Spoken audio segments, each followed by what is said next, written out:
Je t'assure, frère, c'est terrible. Des messages bizarres, le mot troublé. Donc, voilà, les chrétiens de Galates ont été troublés ainsi. Ils ont été troublés ainsi. Hein?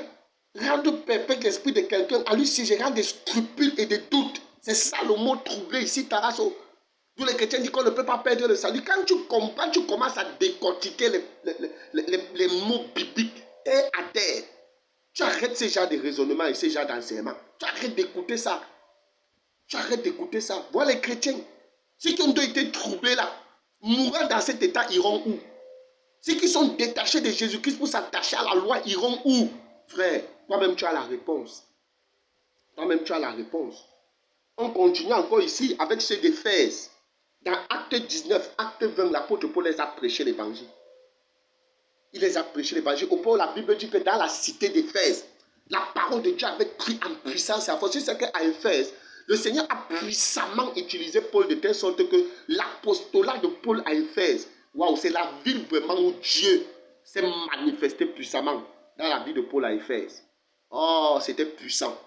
C'était puissant. Mais tu vas voir, il va les avertir dans Acte chapitre 20, à partir du verset 24. Oh, l'apôtre Paul. Il va les avertir. Il va les avertir. Acte chapitre 20, à partir du verset 24. Oh, l'apôtre Paul. Tout est écrit dans la parole, frère. Hein? Il est dit, mais je n'ai attaché aucune importance et je ne considère pas ma vie comme précieuse, pourvu que j'accomplisse avec joie ma course et le ministère que le Seigneur Jésus m'a confié, annoncer la bonne nouvelle et la grâce de Dieu. Il dit, désormais, je le sais, vous ne verrez plus mon visage. Vous tous au milieu de qui j'ai passé en prêchant le royaume de Dieu. C'est pourquoi je vous déclare aujourd'hui que je suis pur du sang de vous tous. Car je vous ai annoncé tout le plan de Dieu sans rien cacher. L'apôtre Paul dit aux Éphésiens qu'il les a annoncé le plan de Dieu sans rien cacher. Aujourd'hui, les pasteurs cachent la vérité, te disent que pour accéder à cette dimension, il faut des prières spéciaux, il faut une semence particulière. Il te dit pour accéder à cette dimension, il faut qu'on te consacre. Tu vois les abominations des pasteurs. Est-ce que l'apôtre Paul ici avait dit ça aux évêques d'Éphèse? On te dit pour accéder un homme à un certain niveau, il faut une certaine expérience, il faut une certaine... Parce qu'ils cachent la vérité. C'est un commerce pour eux. Oui. Il dit donc, faites donc attention à vous-même et à tout le troupeau dont le Saint-Esprit vous a confié la responsabilité. Prenez soin de l'église de Dieu qui s'est acquise par son propre sang.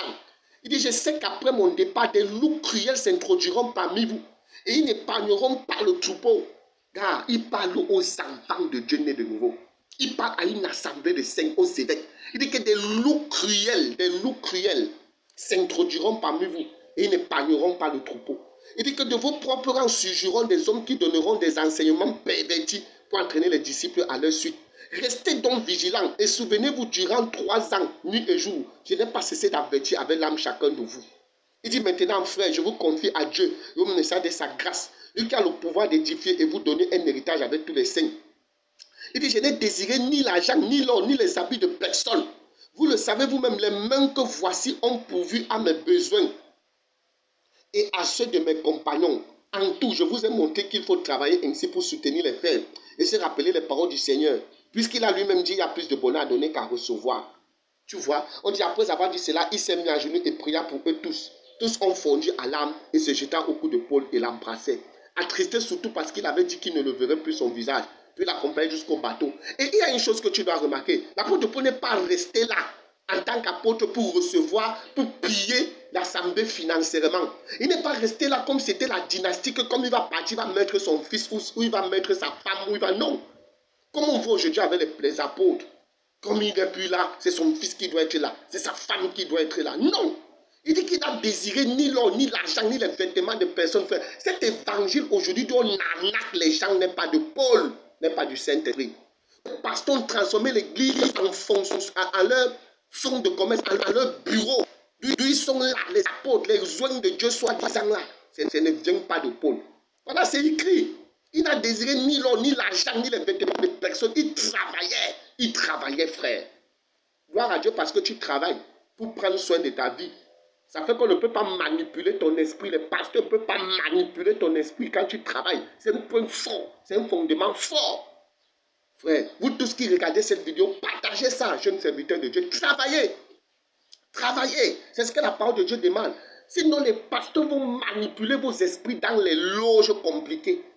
Beaucoup sont morts comme ça. Beaucoup de leurs jeunes frères, tu connais, de gloire de Dieu, qui sont décédés précocement, prématurément, à cause de l'union avec des sorciers au nom du pastorat, à cause de l'union avec des dévoreurs spirituels, des désorientateurs spirituels, au nom de ce que c'est un pasteur, frère. Ce n'est pas avec tous les pasteurs que tu dois marcher. Ce n'est pas avec tous les pasteurs que tu dois sympathiser. C'est des loups cruels. Et regarde, frère, on va regarder le mot. C'est grave. Des loups cruels. Hein? Des loups cruels. Le mot cruel ici vient du mot grec baous. Ça signifie peser, un poids qui pèse lourd. En métaphore, c'est quoi? C'est onéreux, sévère, grave, pesant, un grand moment violent, cruel, impitoyable.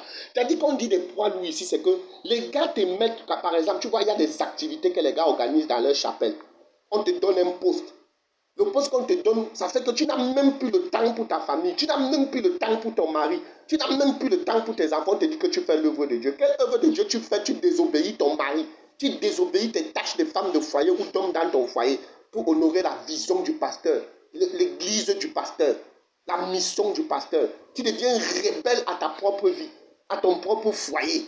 Les poids qu'on met sur toi, ça t'épuise financièrement et matériellement. Tu dois seulement donner. On te dit, sème dans l'onction de l'homme de Dieu. Ça, c'est quoi ça, frère?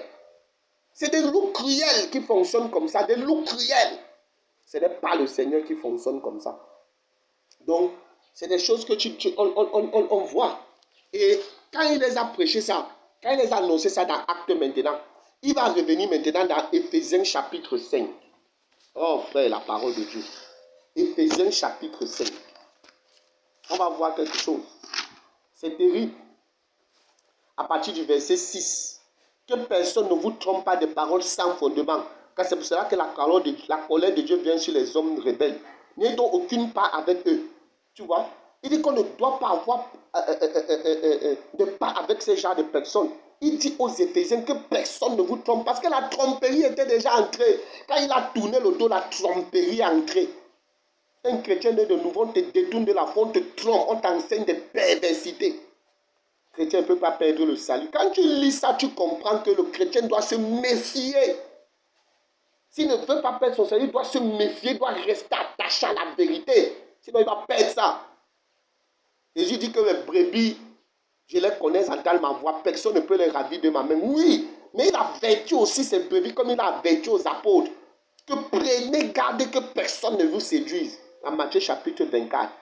Dans la même lignée de ça qu'on va parler, de ce pasteur qui dit que Jésus n'a pas fait 3 jours, 3 nuits dans la tombe. C'est terrible.